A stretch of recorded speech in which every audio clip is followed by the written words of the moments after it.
ChatGPT paklausiau, kokie yra 5 dalykai, kuriuos būtina suprasti tam, kad išvengti nesėkmės versle. Tai štai ką jisai atsako. Tai pirmas dalykas yra tai, kad vertės kūrimas yra viskas. Ir apskritai verslo misija spręsti žmonių problemas ir pinigai dažniausiai yra to pasiekmė.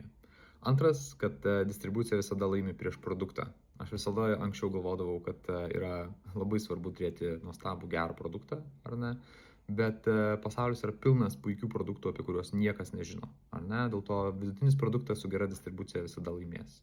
Trečia, kad cash flow iš esmės yra degunis verslui, ar ne?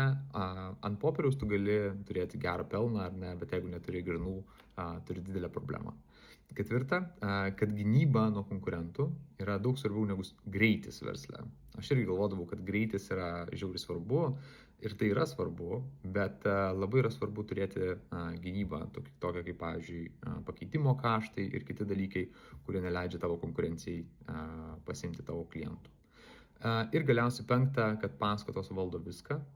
Tai kultūra gali sugriauti iš esmės blogos paskatos, o ne blogi rezultatai.